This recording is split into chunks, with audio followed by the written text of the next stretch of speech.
Некоторые считают, что свобода – это власть. Настоящая власть над собственной жизнью. И те, кто ей владеет, правильно пользуются и ценят – это счастливые люди. Только родиться и быть свободным повезло далеко не всем.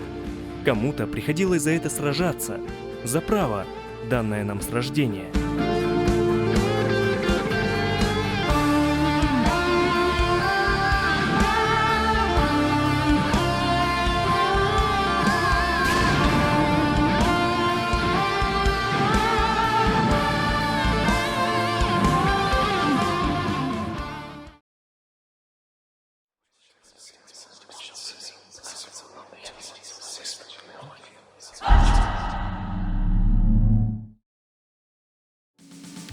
В декабре 2013 года вышла сюжетная DLC для Assassin's Creed Black Flag, которая называется Freedom Cry, или по-русски «Крик свободы». В дополнение входило 9 новых заданий, а главным героем стал Адевале, квартирмейстер Эдварда Кенуэя, уже знакомый нам по событиям 4-й части. В будущем вышло издание Standalone, то есть игра стала отдельной, и в таком виде продается до сих пор, но Freedom Cry включена в большинство переизданий 4-й части, если не во все. Например, на Switch относительно недавно вышел комплект под названием «Мятежники», в который входит оригинальная 4-я часть Black Flag, Freedom Cry и Rogue. В любом случае, несмотря на продолжительность, есть причина относить Крик Свободы к самостоятельным играм, наравне с Изгоем, конечно. Ведь персонажи, которые стоят в центре каждого из сюжетов, рассказывают свои истории, тесно переплетенные с прошлыми и будущей играми серии. И именно поэтому я снял отдельное видео про Адевале и Шея Кормака, так как оба персонажа хоть и имеют прямые связи с уже знакомыми нам, но тем не менее они выходят на главные роли в вышеупомянутых играх, а главное, имеют немаловажную связь между собой. Но начнем по порядку.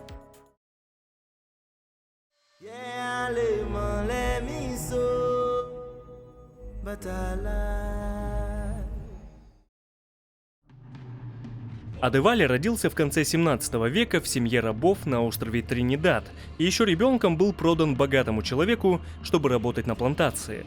В то время такая ситуация была вполне обычной, только вот Аде, уже став подростком, постоянно думал о побеге.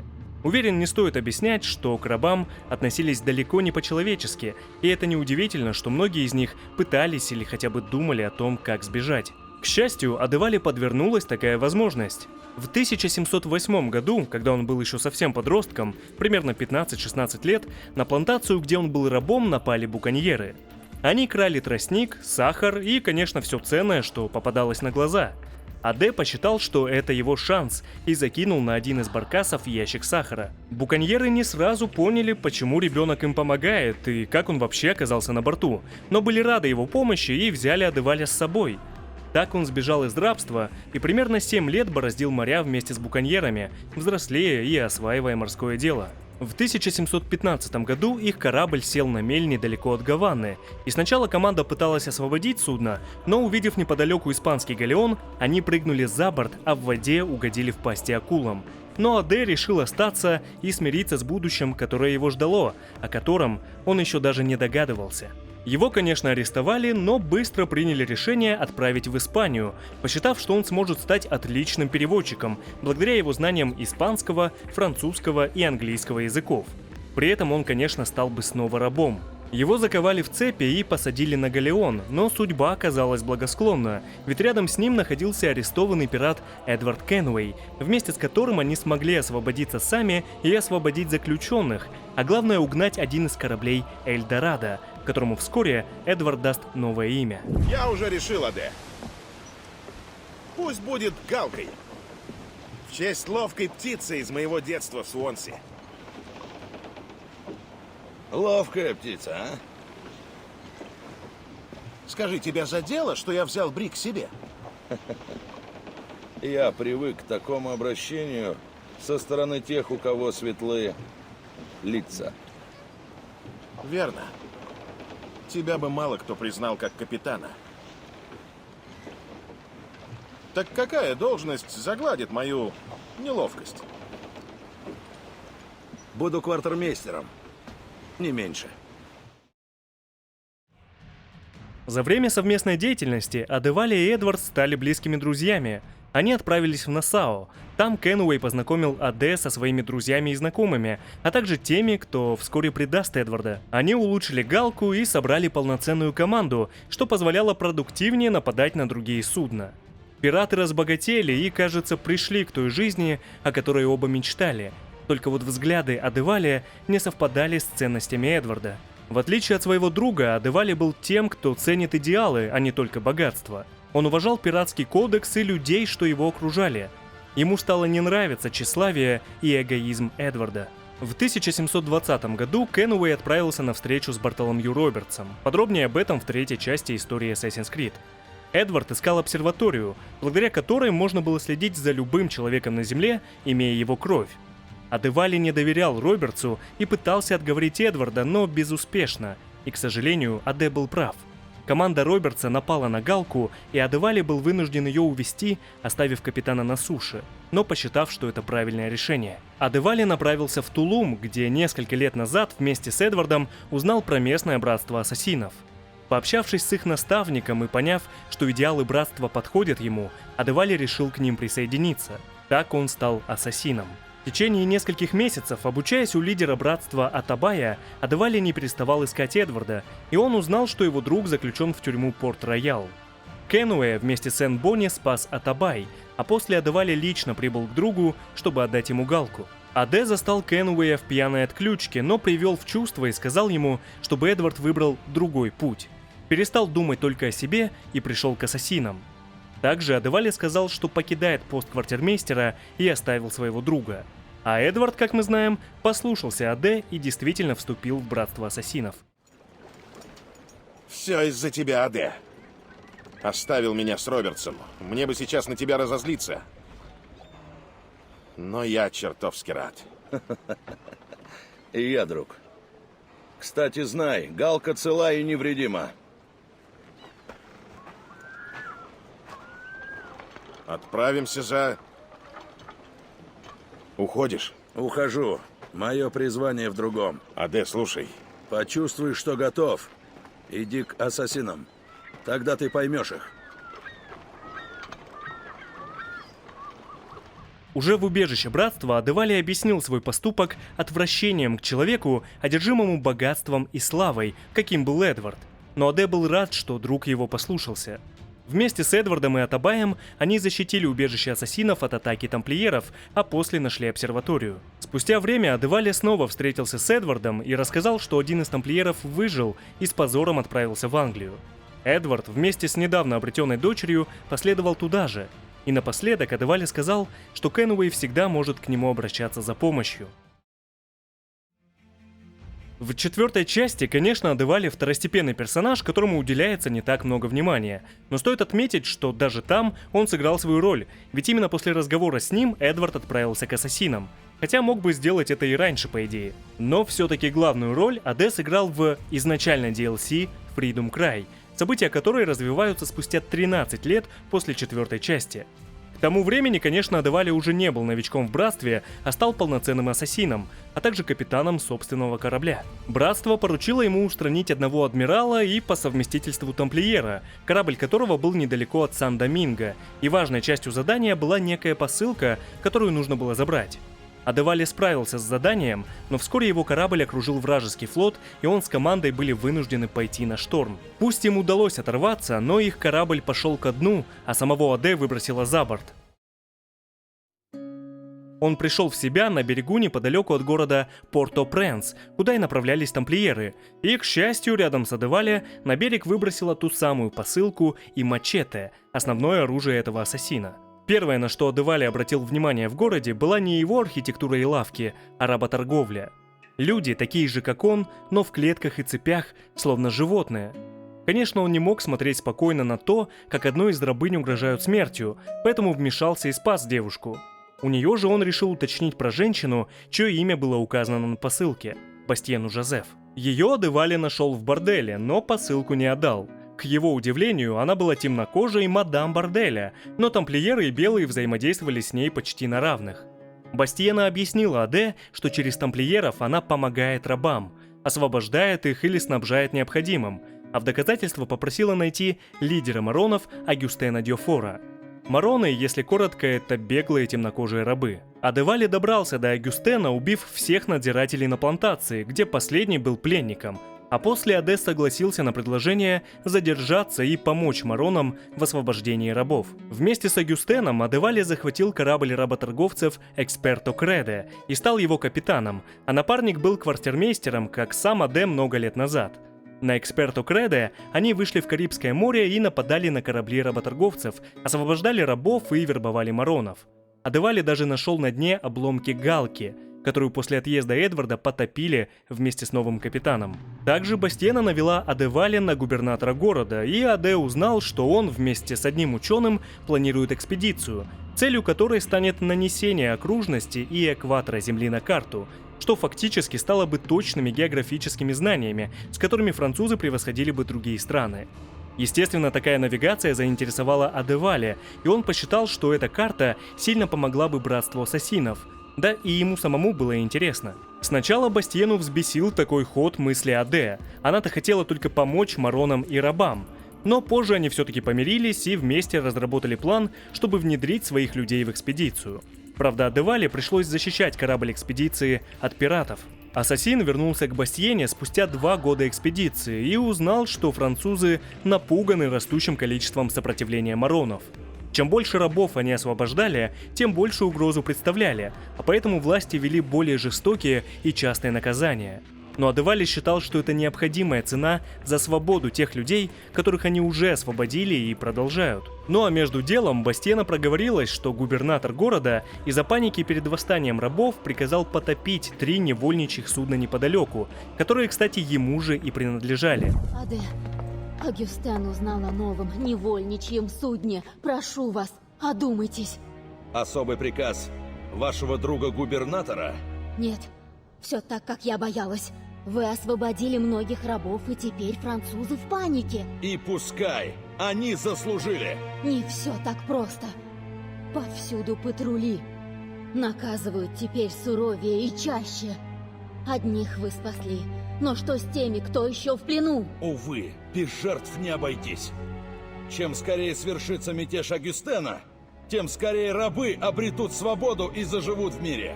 Губернатор де Фае грозит отомстить. Так это его суда. Нет, Адевали... Не желаю слушать. Замолчите. Узнав об этом, Адевали в ярости бросился их спасать. Ему и его команде не удалось освободить всех. Адевали сам пошел ко дну вместе с невольничьим кораблем, чтобы спасти как можно больше жизней, но далеко не всем улыбнулась удача.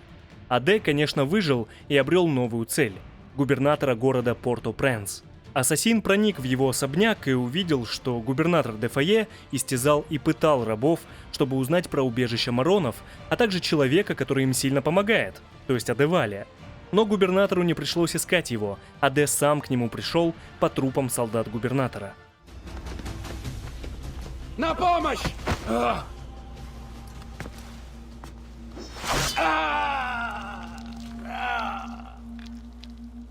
На помощь! Кто тебе поможет? Рабы? Твои псы-надсмотрщики? Ты жалок. Мужчина должен драться за себя сам. Ты... Мне многих пришлось убить, но никого я не желал заставить страдать так, как тебя. Научить, каково это. Молить о пощаде, как те, кого ты утопил. Это все из-за них. Тех рабов. Но они даже не люди. Если их не наставлять, не наказывать, они восстают. Убивают. Как ты... Если бы это было так.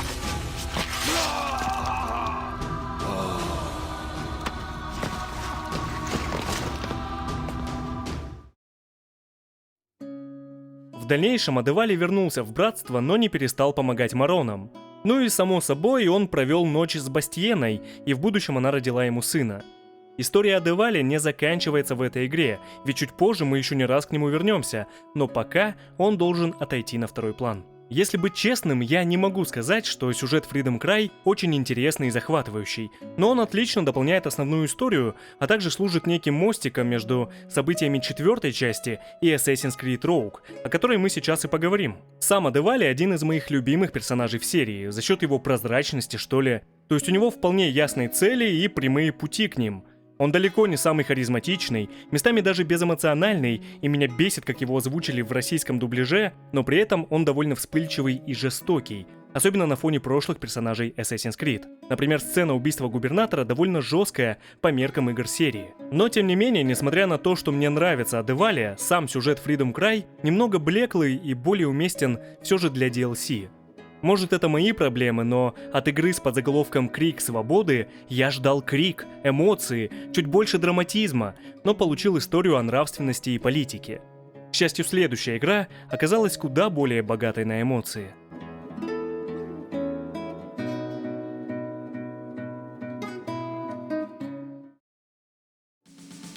Осенью 2014 года вышла следующая неномерная игра в серии, которая обещала подробнее рассказать нам о другой стороне противостояния, о чем, собственно, и гласил подзаголовок Rogue, то есть «Изгой». Если во Freedom Cry почти не было геймплейных изменений, за исключением пары видов оружия и незначительных деталей, то в Rogue нам постарались показать кое-что новое, но тоже в небольшом количестве. Естественно, добавили какие-то виды оружия на замену другим, например, гранатомет. Также, учитывая, что основное действие разворачивается в Северной Америке, появилась возможность исследовать замерзшие побережья, придется сталкиваться с айсбергами и рисковать жизнью в ледяных водах Атлантики.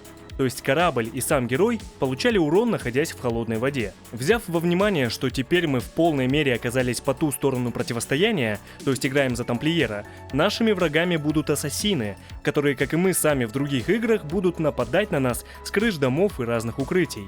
Поэтому орлиное зрение было дополнено неким компасом, который показывает, в каком направлении находятся спрятавшиеся враги или, напротив, наши союзники.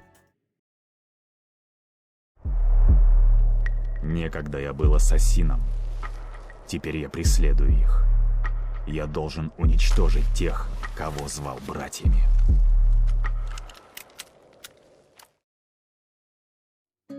События Assassin's Creed Rogue начинаются с тренировки молодого ассасина Шея Патрика Кормака, который довольно наглый и своенравный, возможно, в силу своего характера или взглядов на происходящее.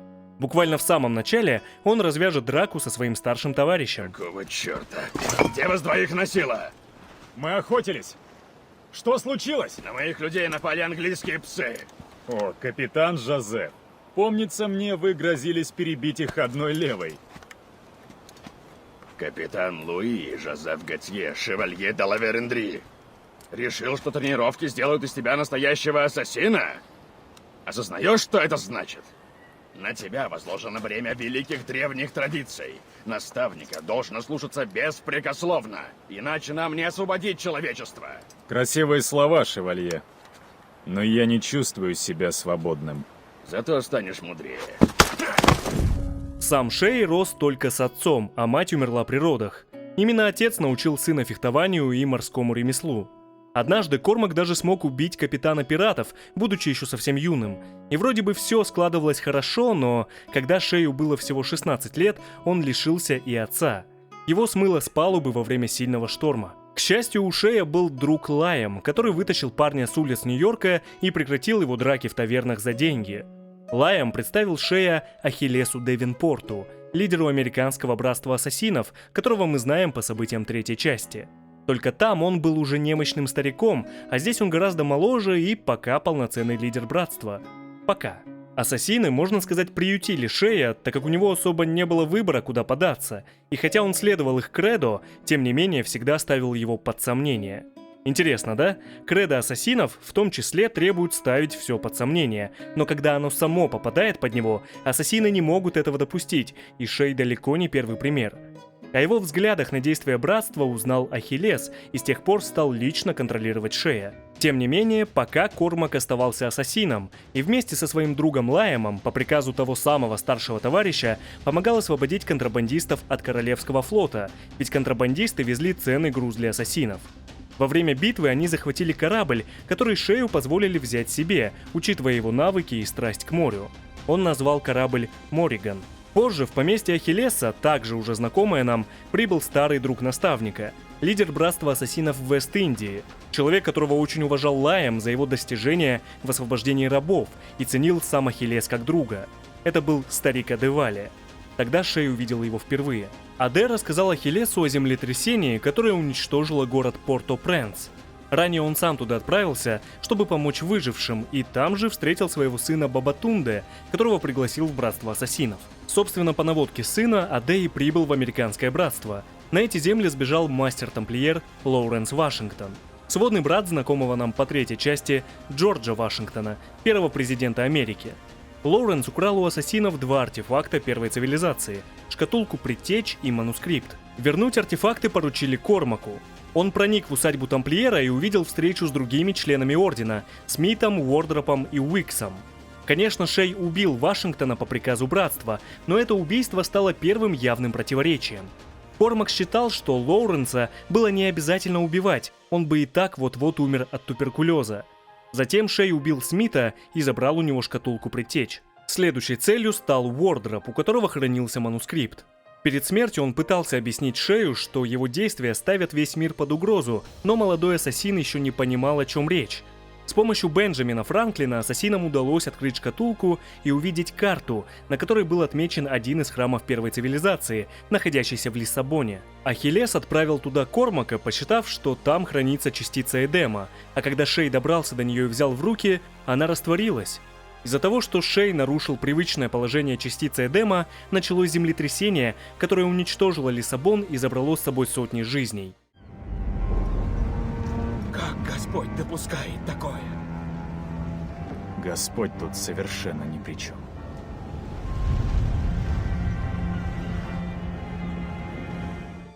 Шей винил в случившемся себя, но еще и Ахиллеса, который туда его отправил. Он считал, что Ахиллес знал о возможных последствиях, то есть что произойдет, если потревожить частицу Эдема, но все равно отправил туда Кормака. Также он понял, что в Порто-Пренс произошло то же самое. Кормак думал, что ассасины жертвовали жизнями ради своих целей. Ну что, какой город мне уничтожить теперь? В Португалии было то же, что на Гаити. Землетрясение. Проклятый манускрипт. Погибли тысячи. Не может быть. Шей человеку такое не под силу! Если только человек не нашел машины предтеч. Ты видела шкатулку, Холл? Энергия буквально стремилась вырваться из храма. Ты заставил меня убивать невинных! Как ты смеешь? Защищаешь его? Ахиллес отправил меня туда, как Макандаль Маруна на Гаити. Что Он здесь знал. происходит? Хватит! Задание было непростым, возможно. Что, возомнили себя богами? Решаете, какой город разрушить дальше? Выведи его.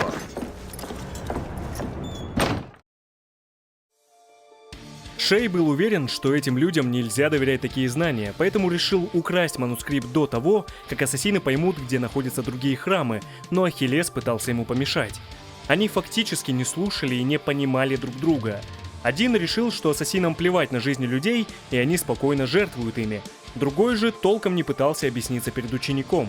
Шей схватил манускрипт и бежал прочь, но ассасины догнали его. Хватит! Верни манускрипт, Шей! Тогда Ахиллес... Я не могу!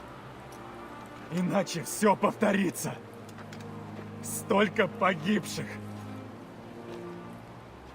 Еще одного и не заметят.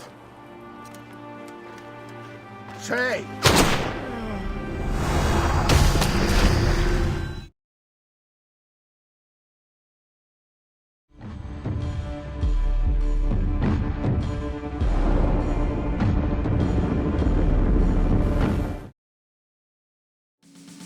После берет начало сюжетная линия в нашем времени, где так же, как и в 4-й части, отсутствует внятный главный герой, только претензии на то, что все события происходят вокруг нас, реальных игроков. Конечно, это сугубо мое мнение, но в 4-й части истории прошлого и настоящего хотя бы явно переплетались, как минимум благодаря мудрецу, да и можно было узнать куда больше лорных деталей, чем в Rogue. Из геймплея это также ходьба, решение головоломок и при желании изучение некоторых биографий. Например, именно в нашем времени игроку напоминают, что Шей Кормак далеко не первый ассасин-отступник.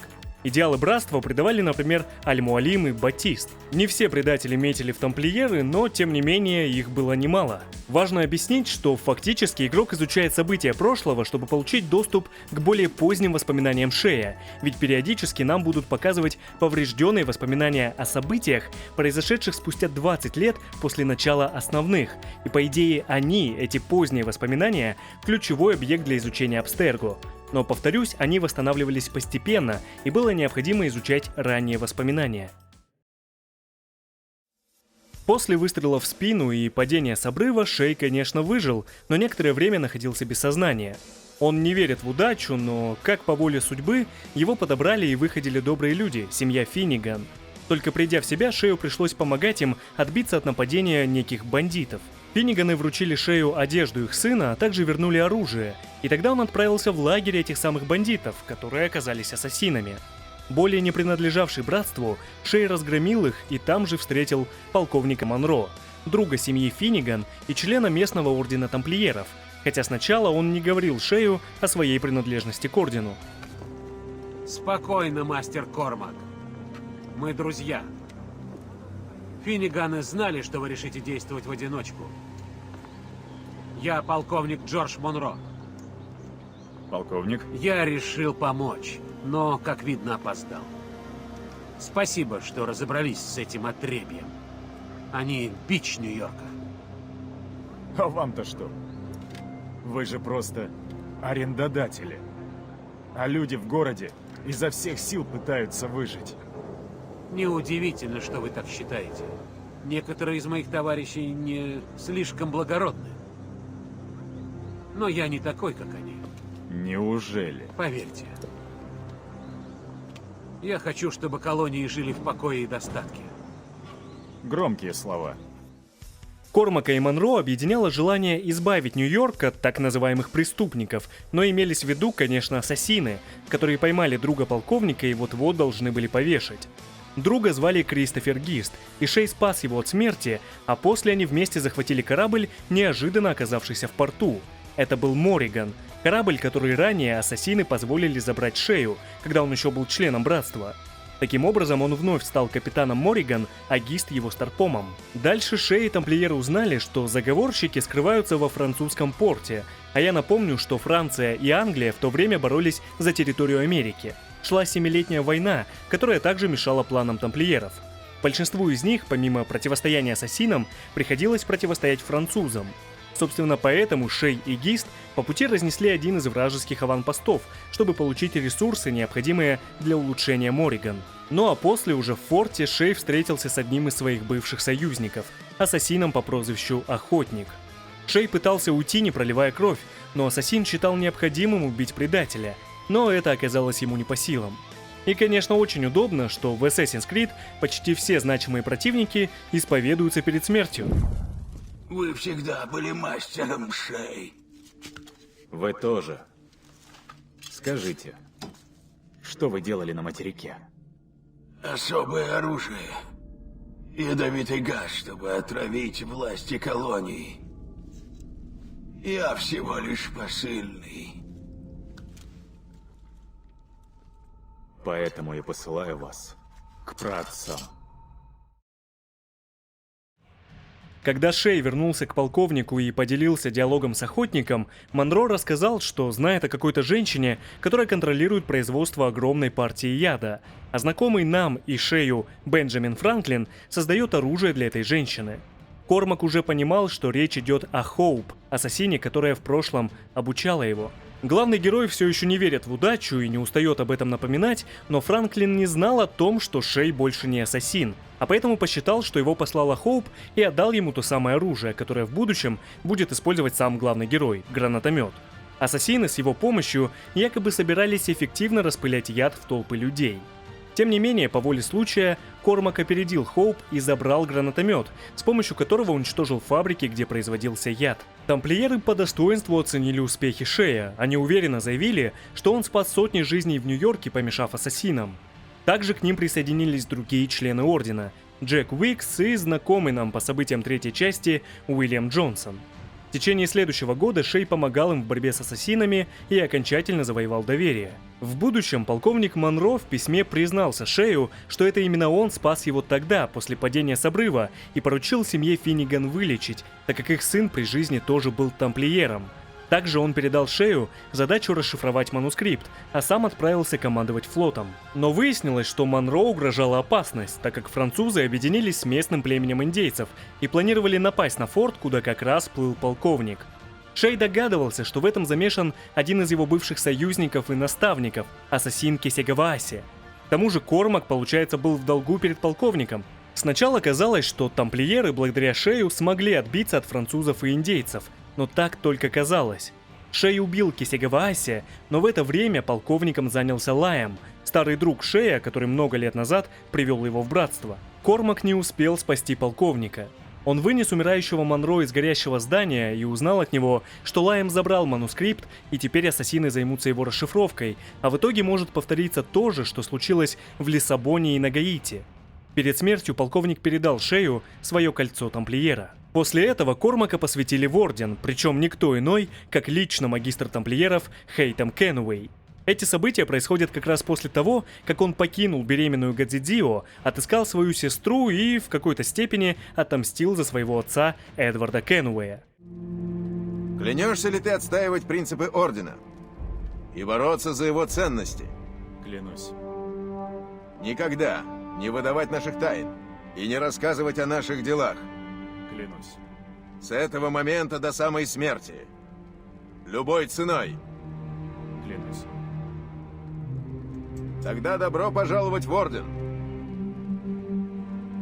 Теперь ты тамплиер, предвестник нового света. Да направит нас Отец понимания. Да направит нас Отец понимания. Теперь же он с интересом и согласием слушал Шея, его рассказы о том, как из-за ассасинов умирают сотни невинных. Можно сказать, что дальше началась самая настоящая охота на ассасинов, и тамплиерам чертовски повезло, что теперь среди них был бывший член их братства. Во время очередного морского столкновения с французами Шей увидел на их стороне знакомый корабль «Эксперто Креде». Это был Адевале. Сначала ассасин ускользнул от тамплиеров. Хейтам даже считал, что Адевале специально заманивает их на территорию, где ему самому будет удобно дать отпор, но после очередной конфронтации ассасин с командой был вынужден сойти на берег. Знаете, Адевале вроде как один из самых физически сильных ассасинов серии, что дополняется его свирепостью и жестокостью. Только вот, видимо, годы берут свое, ведь к тому времени он был уже стариком. Не беспомощным, конечно, но далеко не таким полным сил, как раньше. Пока Хейтам отвлекал Адевале, к нему подобрался Кормак.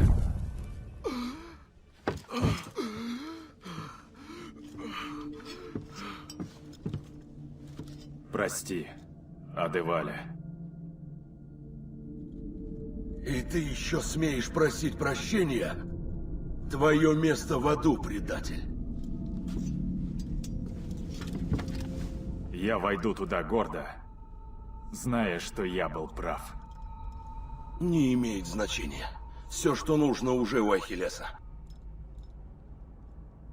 Я убью всякого, кто защищает его, если придется. Он не должен преуспеть.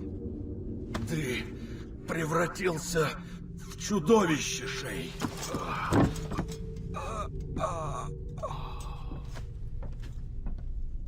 Может и так. Идем. Следующей целью ненароком стала Хоуп. Вместе с Лаймом она повторила эксперимент Бенджамина Франклина, и им удалось открыть шкатулку предтеч. Они узнали местоположение еще одного храма прошлой цивилизации, и Лайм поспешил проинформировать об этом Луи Жозефа Готье.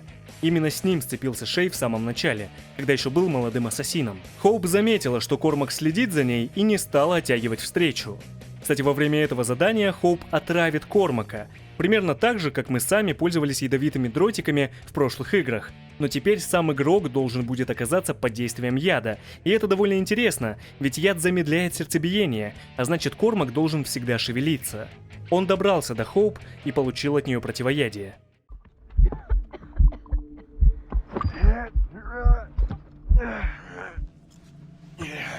Ты опоздал. Как всегда, Шей. Хоуп, я не хотел этого. Я учила тебя этому. И меньшего не ожидала. Но зачем? Дать Лаэму время уйти. Скоро шевалье отправится к святыне Предтеч. Я остановлю его. Он будет ждать тебя. Жаль. Ты был так талантлив.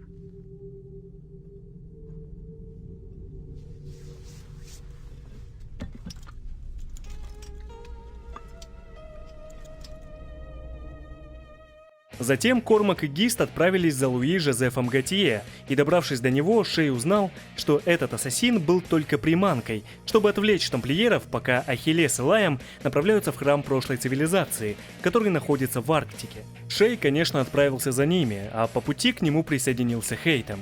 Они настигли Ахиллеса и Лаема буквально в последний момент, уже у частицы Эдема в храме. Это яблоко? Нет, ничего не трогай. Шей был прав. Что он знает? Очевидно, больше, чем я. Наконец-то ты понял! Ахиллес, это не оружие Предтечи, а средство сохранить мир! Всех этих бедствий могло и не быть. Послушай ты меня тогда. Ты все такой же дерзкий. Да, это наша заслуга. Все же, Шей, ты предал братство. Ахиллеса и меня. Что я слышу от стрелявшего мне в спину? В поместье? То был шевалье. Он мне не ровня. Лаю, нет!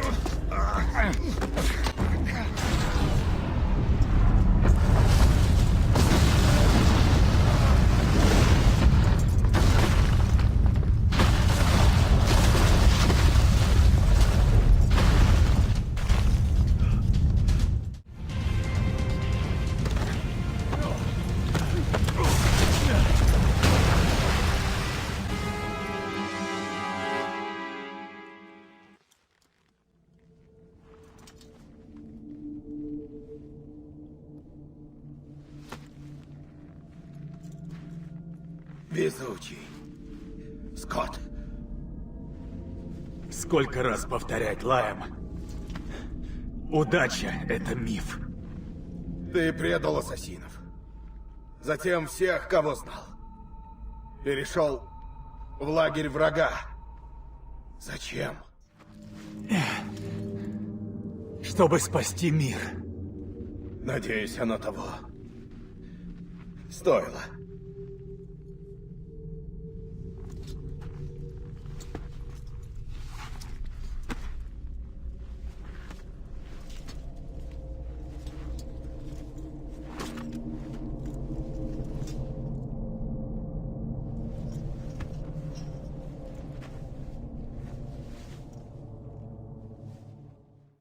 Шей убедил Хейтема не убивать Ахиллеса, ведь тогда ассасины не узнают об опасности храмов и этих частиц Эдема, а значит продолжат поиски и вновь будут умирать сотни, а то и тысячи невинных. Хейтем пусть и согласился, но сделал выстрел в колено Ахиллеса, из-за чего с тех пор он будет хромать. Искалеченный ассасин без братства останется один в своем поместье, но однажды у него на пороге появится Радун Хагейду и в будущем убьет Хейтема. Но мы уже знаем эту историю. Когда заканчивается основная сюжетная линия, нам наконец дают изучить то самое поврежденное воспоминание. Там показывают, что Шей отправился во Францию в поисках шкатулки Предтеч, которым посвятил прошедшие годы. Всю игру Шей говорит, что удача — это миф, слепо не замечая, что только благодаря ей он выживал и столького достиг. Вот и в этот раз он вроде как случайно встретил во Франции Бенджамина Франклина и защитил его от бандитов. В благодарность Франклин провел его в Версальский дворец. Там внутри Шей убил ассасина Шарля Дариана и забрал у него шкатулку. Сказать честно, от этой сцены я просто офигел, но об этом чуть позже. В будущем Шей вернулся в Америку, где продолжал поиски артефактов, а со временем передал свои знания будущему поколению тамплиеров, своему сыну и внуку. Стоять за принципы нашего ордена. И все, что нам дорого. Не раскрывать наши секреты. И суть нашей работы. До самой смерти. Любой ценой. Вот моя новая кредо. Я Шей Патрик Кормак, тамплиер колониальной американской ложи. Я стал старше и, возможно, мудрее. Война и революция закончились, но новое уже близко. Да направит нас Отец Понимания. Что же, Assassin's Creed Rogue в целом получила неплохие оценки, уверенная 7. И это неудивительно, ведь игра по идее берет все лучшее из прошлых частей, сочетает это и совсем немного дополняет. В какой-то степени в плане геймплея ее, наверное, можно назвать улучшенной 4 частью. Главное же это сюжет, который напрямую связывает 3 и 4 части. Эта игра вышла на ПК и консолях на тот момент прошлого поколения, а незадолго до этого вышла Assassin's Creed Unity для актуальных консолей того времени, то есть PS4 и Xbox One. Так вот, последняя сцена изгоя фактически является прологом к Unity, ведь тот ассасин из Версаля, которого Шей убил, чтобы забрать шкатулку, это отец главного героя Unity, Арно Дариана. Таким образом, эти две игры тоже прямо связаны между собой, хоть и не так значительно. Ну или это еще как посмотреть. В конце Rogue Шей даже встречает маленького Арно, хотя и не придает этому значения, но история о нем у нас впереди. В целом в сюжете полно нелепых моментов. Знаете, ведь тамплиеры говорят «да направит нас Отец Понимания», но именно банальное недопонимание Ахиллеса и Шея, отсутствие одного простого диалога привело ко всем этим событиям. Но стоит быть честным и отметить, что Шей, даже состояв в братстве, ставит кредо под сомнение. То есть сценаристы пытались заморочиться с его переходом на сторону тамплиеров, но, видимо, мало пытались. Конфликт, конечно, нелепый, на том же уровне, что и сцена в конце, когда Лайам случайно задел частицу Эдема и началось землетрясение. Ох уж эти случайности, но тем не менее, мне было интересно наблюдать за тем, как Шей охотится на тех, кто его обучал и наставлял, приютил в конце концов. Было интересно, о чем они будут говорить при встрече. То есть, в отличие от Freedom Cry, на мой взгляд, история в Rogue куда более занятная за счет основного конфликта, того, что ассасин стал тамплиером. Шей, повторюсь, далеко не первый, кто так поступил, но именно за ним мы можем наблюдать с таким количеством деталей. Кстати, я так и не понял, почему на обложке игры Шей изображен в капюшоне, но в самой игре после побега из братства ни разу его не надевает, хотя костюм один и тот же, что на обложке, что после побега. Видимо, таким образом пытались удержать причастность игры к серии, чтобы люди узнавали на полках и в цифровых магазинах образ ассасинов. Короче, мне нравится Rogue, одна из любимых игр в серии. Freedom Cry тоже, наверное, потому что, повторюсь, Адевале в свое время показался каким-то выделяющимся среди прочих главных героев. Но, конечно, с альянсом Шея Кормака и Хейтема Кенуэя мало что может сравниться. И на самом деле классно, что игроки тоже тепло встретили нового персонажа, хотя он и представляет собой, по идее, другую сторону противостояния. А может, именно в этом и есть причина. Ну, впереди еще много персонажей, главное, наберитесь терпения. Не прощаюсь.